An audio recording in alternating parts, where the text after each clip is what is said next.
उत्तर भारत के एक छोटे से गांव में अर्जुन नाम का एक गरीब किसान रहता था। उसकी मेहनत की पूरे गांव में मिसाल दी जाती थी। लेकिन हर साल कभी सूखा तो कभी बाढ़ उसकी फसल बर्बाद कर देती थी। फिर भी अर्जुन ने कभी उम्मीद नहीं छोड़ी। एक शाम खेत से लौटते समय उसे रास्ते में एक बूढ़ा साधु मिला। साधु ने मुस्कुराते हुए अर्जुन को एक छोटी सी थैली दी। इन बीजों को सिर्फ सच्ची मेहनत और ईमानदारी से बोना। लालच किया तो सब कुछ खो दोगे। अर्जुन ने सम्मान से थैली ले ली और घर लौट आया।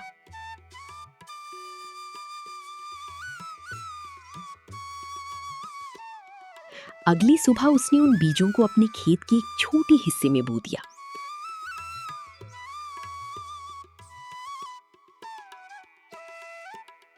कुछ ही दिनों में वहां ऐसे सुनहरे पौधे उगाए जिन्हें देखकर पूरा गांव हैरान रह गया।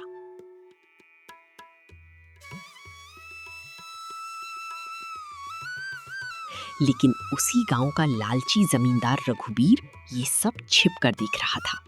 उसने मन ही मन तय कर लिया कि वो किसी भी कीमत पर उन बीजों को हासिल करेगा। हे भगवान, इस बार बस मेरी मेहनत सफल कर देना।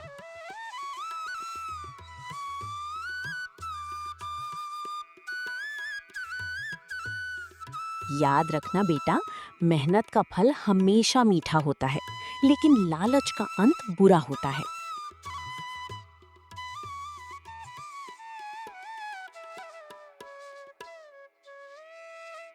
मैं आपके विश्वास को कभी नहीं तोड़ूंगा।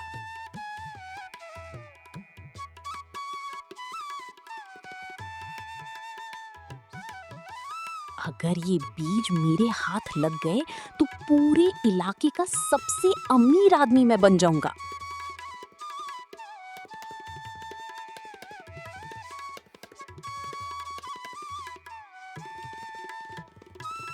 ये चमत्कार नहीं, तुम्हारी मेहनत और ईमानदारी का फल है।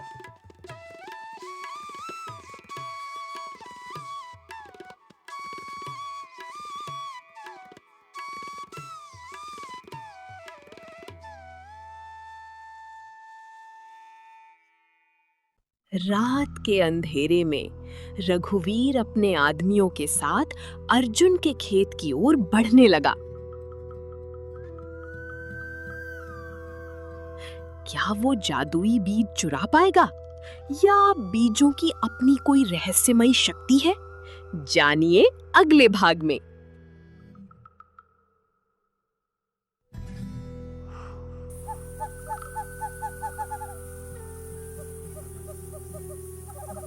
आधी रात का समय था। चारों तरफ गहरा सन्नाटा पसरा हुआ था। चांद की हल्की रोशनी अर्जुन के खेत पर पड़ रही थी। तभी जमींदार रघुवीर अपने 3 आदमियों के साथ चुपके चुपके खेत में घुस गया। जैसे ही उन्होंने सुनहरे पौधों को उखाड़ने की कोशिश की, अचानक पूरी जमीन चमकने लगी। तेज हवा चलने लगी और खेत के बीचों बीच एक रहस्यमयी प्रकाश दिखाई दिया।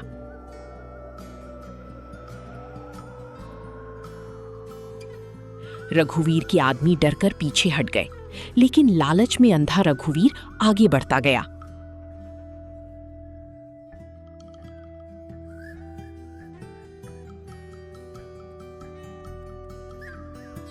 उसी समय अर्जुन की नींद खुल गई। उसने खिड़की से देखा कि उसके खेत में कोई मौजूद है।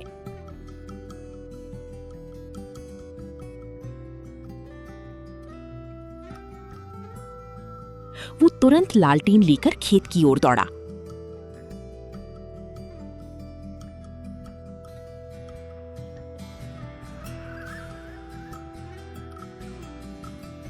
जैसे ही अर्जुन खेत पहुंचा, चमकती रोशनी से एक दिव्य आवाज गूंजी। जो मेहनत का सम्मान करेगा वही इस खेत का आशीर्वाद पाएगा। जो लालच करेगा वो खाली हाथ लौटेगा।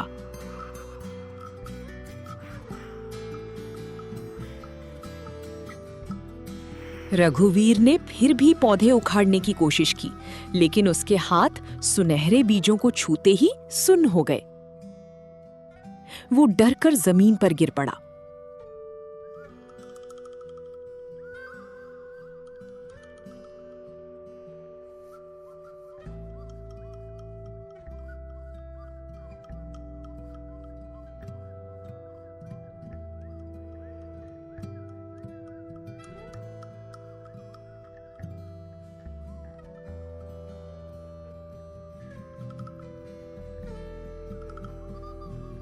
अर्जुन ने बिना गुस्सा किए उसकी मदद की और उसे उठाया।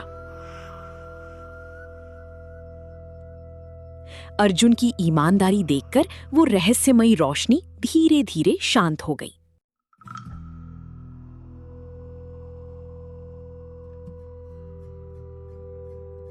जल्दी करो, सारे पौधे उखाड़ लो, सुबह होने से पहले निकलना है।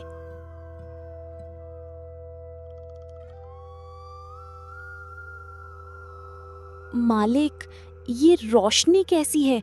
मुझे अच्छा नहीं लग रहा।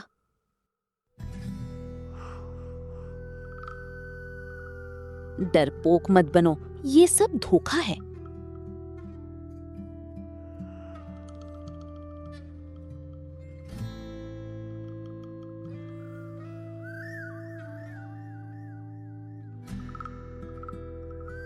कौन है मेरे खेत में?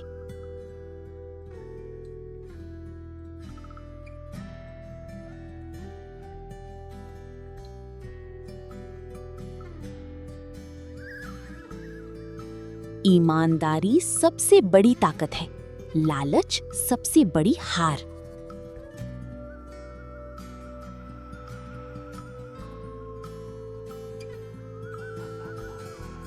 मुझे बचा लो अर्जुन, मुझसे बहुत बड़ी गलती हो गई।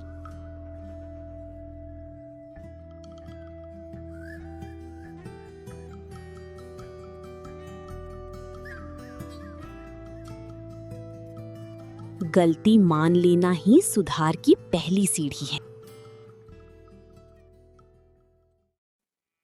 सुबह होते ही पूरे गांव में रात की घटना की चर्चा होने लगी।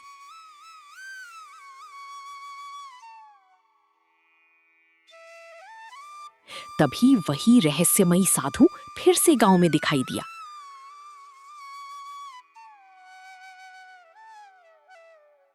क्या साधु इस जादुई खेत का असली रहस्य बताएगा?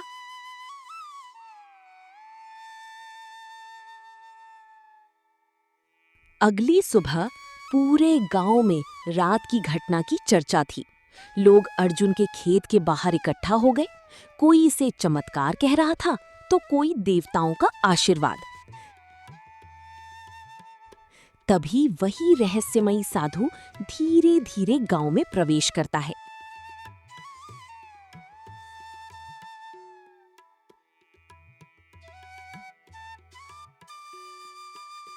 उसे देखते ही अर्जुन सम्मान से उसके चरण छूता है।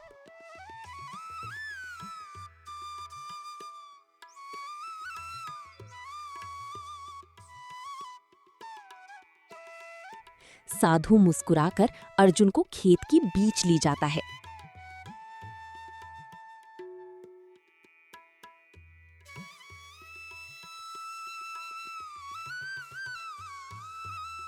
वहां मिट्टी अपने आप हटने लगती है और एक प्राचीन पत्थर दिखाई देता है जिस पर लिखा था, ये धरती केवल सच्चे और मेहनती इंसान का साथ देती है।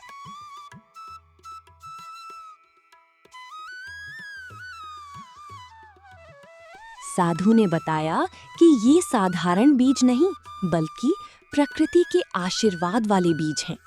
ये केवल उसी किसान के खेत में फलते हैं जो मेहनत, ईमानदारी और दूसरों की मदद करता है।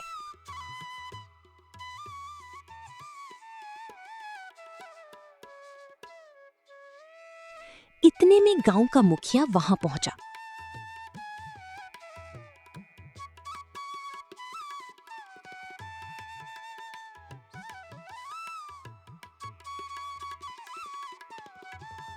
और बोला कि पास के जंगल से कुछ अजनबी लोग गांव की ओर बढ़ रहे हैं।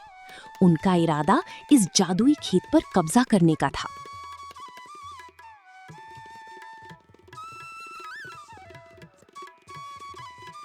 अर्जुन ने गांव वालों को इकट्ठा किया और कहा कि ये खेत किसी एक का नहीं, पूरे गांव की उम्मीद है।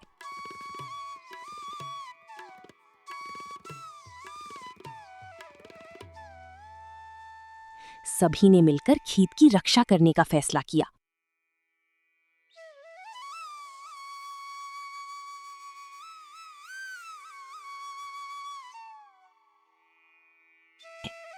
गुरुदेव, आखिर इन बीजों का रहस्य क्या है?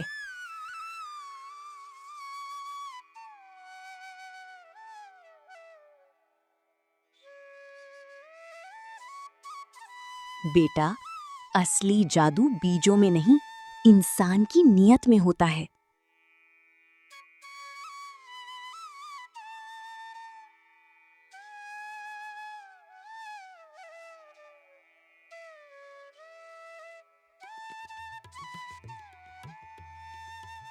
अर्जुन, जंगल से कुछ हथियारबंद लोग आ रहे हैं, हमें सावधान रहना होगा।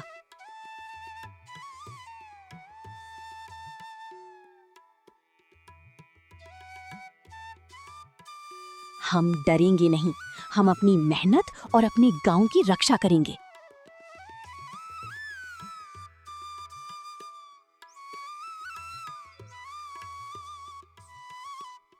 अर्जुन, अगर तुम चाहो तो मैं भी तुम्हारे साथ खड़ा हूं। मैं अपनी गलती सुधारना चाहता हूं।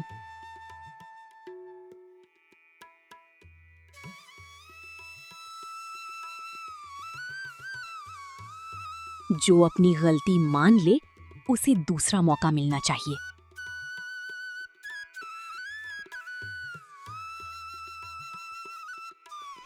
जैसे ही सूरज ढलने लगा, दूर जंगल से घोड़ों की टापों की आवाज आने लगी। अजनबी लोग गांव की बिल्कुल पास पहुंच चुके थे। क्या अर्जुन और गांव वाले जादुई खेत को बचा पाएंगे?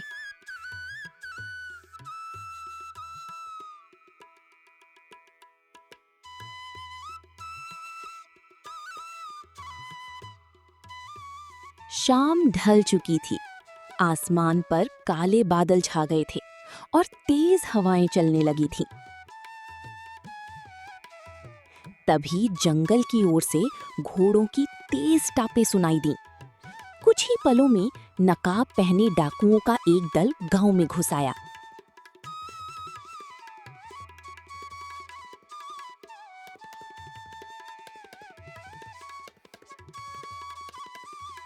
उनके सरदार भैरव की नजर सीधे अर्जुन के सुनहरे खेत पर थी।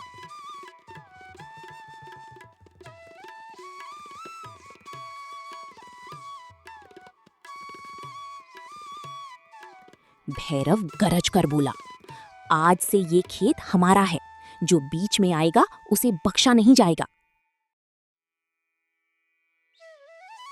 गांव वाले डर गए, लेकिन अर्जुन पीछे नहीं हटा। उसने सभी किसानों को एकजुट किया और कहा, अगर हम एक साथ खड़े रहेंगे तो कोई भी हमारी मेहनत नहीं छीन सकता।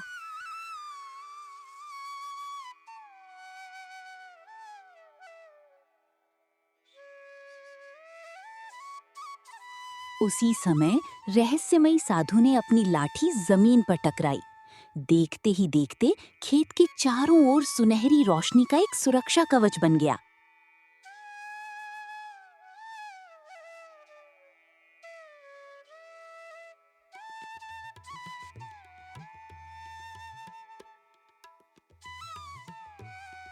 डाकुओं ने जैसे ही उस कवच को पार करने की कोशिश की, वे जमीन पर गिर पड़े।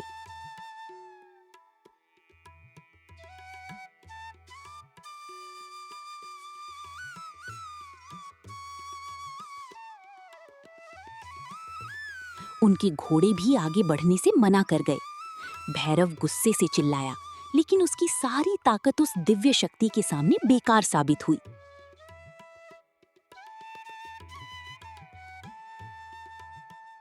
सुन लो सब, ये खेत अब हमारा है।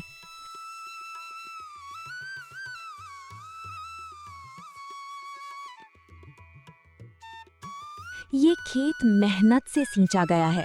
डर से नहीं छीना जा सकता।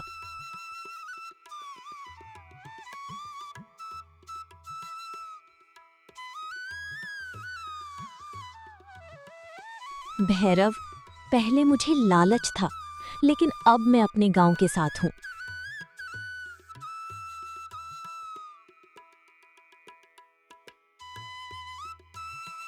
जिस धरती की रक्षा सच्चाई करती है, उसे कोई बुराई नहीं जीत सकती।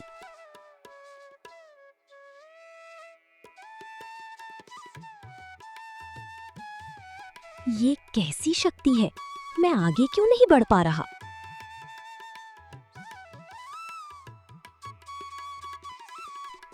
हम सब अर्जुन के साथ हैं।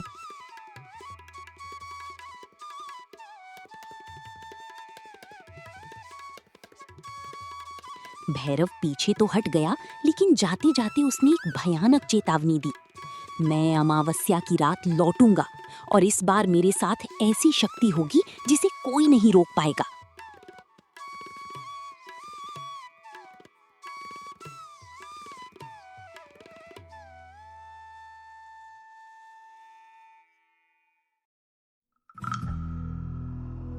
साधु के चेहरे पर पहली बार चिंता दिखाई दी। क्या अमावस्या की रात गांव पर कोई बड़ा संकट आने वाला है?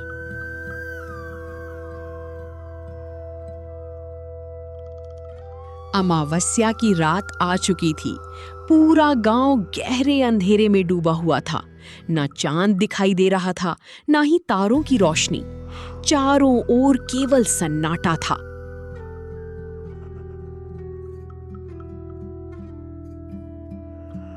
अर्जुन अपने खेत की रखवाली कर रहा था। तभी अचानक तेज ठंडी हवा चलने लगी।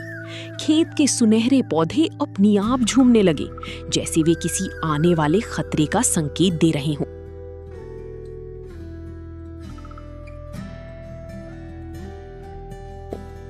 उसी समय जंगल की दिशा से भैरव फिर दिखाई दिया, लेकिन इस बार वो अकेला नहीं था।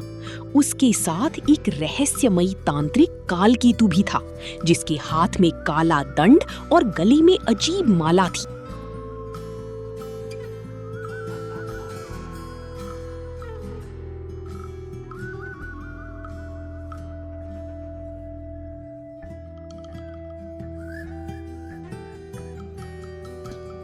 कालकेतु ने मंत्र पढ़ना शुरू किया। देखते ही देखते काले धुएं का एक विशाल बादल खेत की ओर बढ़ने लगा।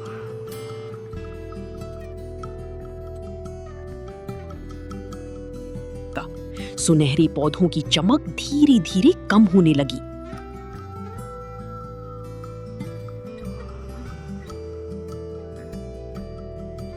साधु तुरंत अर्जुन के पास पहुंची।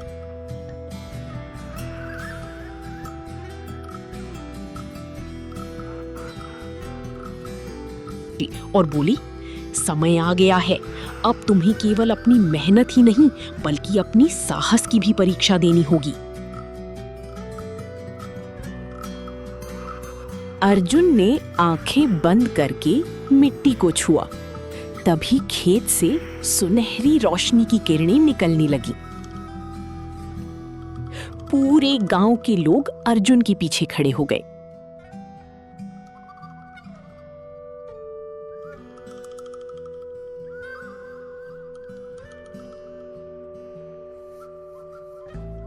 आज तुम्हारी जादुई बीजों का अंत तय है।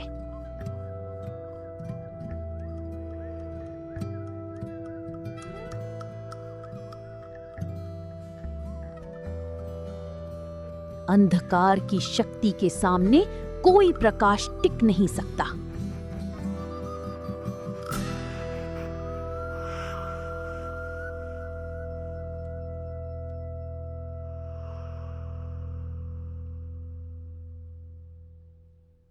सच्चाई और मेहनत की रोशनी कभी नहीं बुझती।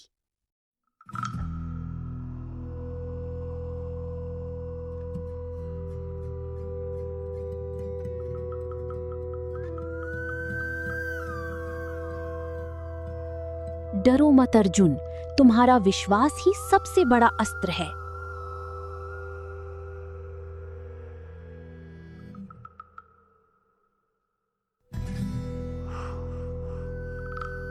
हम सब तुम्हारे साथ हैं।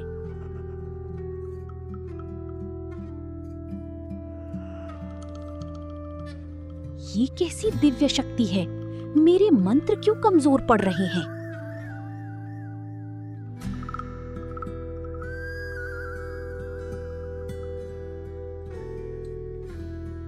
अचानक खेत के बीचों बीच धरती जोर से कांपने लगी। मिट्टी फट गई और उसके अंदर से एक प्राचीन स्वर्णिम संदूक धीरे धीरे बाहर आने लगा। साधु ने आश्चर्य से कहा, आखिरकार वो समय आ ही गया।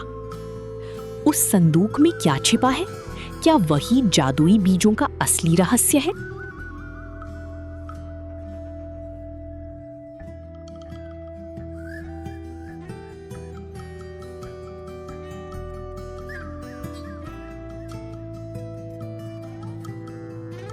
धरती से निकला स्वर्णिम संदूक धीरे धीरे खुलने लगा। उसकी चमक इतनी तेज थी कि कुछ पल के लिए सबने अपनी आंखें बंद कर लीं।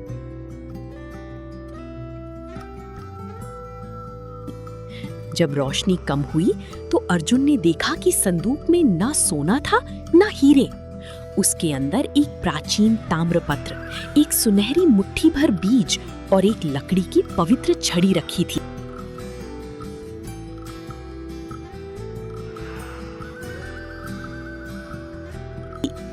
साधु ने ताम्रपत्र उठाकर पढ़ा, जो किसान धरती को मां समझकर उसकी सेवा करेगा, वही इन बीजों की शक्ति का अधिकारी होगा। लालच करने वाला सब कुछ खो देगा।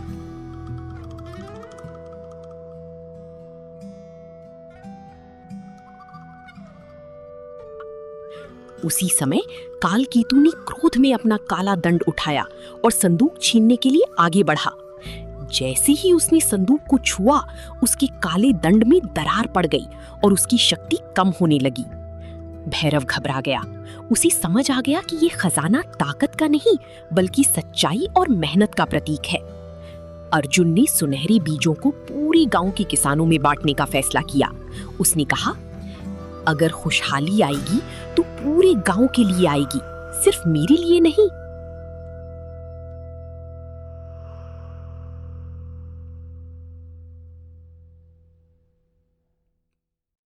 ये सुनकर संदूक से एक सुनहरी किरण निकली और पूरे गांव पर फैल गई। सूखी जमीन हरी भरी होने लगी, पेड़ों पर नए फल आने लगे और लोगों के चेहरों पर उम्मीद लौट आई।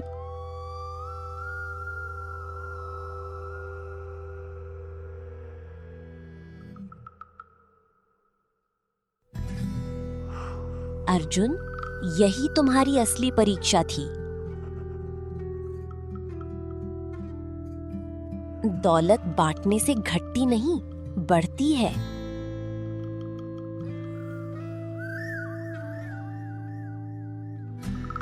नहीं, मेरी सारी शक्तियां खत्म हो रही हैं। मैंने लालच में बहुत बड़ी भूल की, मुझे माफ कर दो।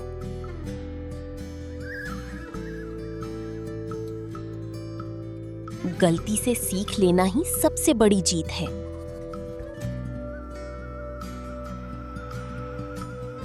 अर्जुन की जय, मेहनत की जय। जैसे ही सब खुशियां मनाने लगे, अचानक ताम्रपत्र पर नए शब्द उभर आए। 7वां बीज अभी भी खोया हुआ है और उसके बिना ये कहानी पूरी नहीं होगी।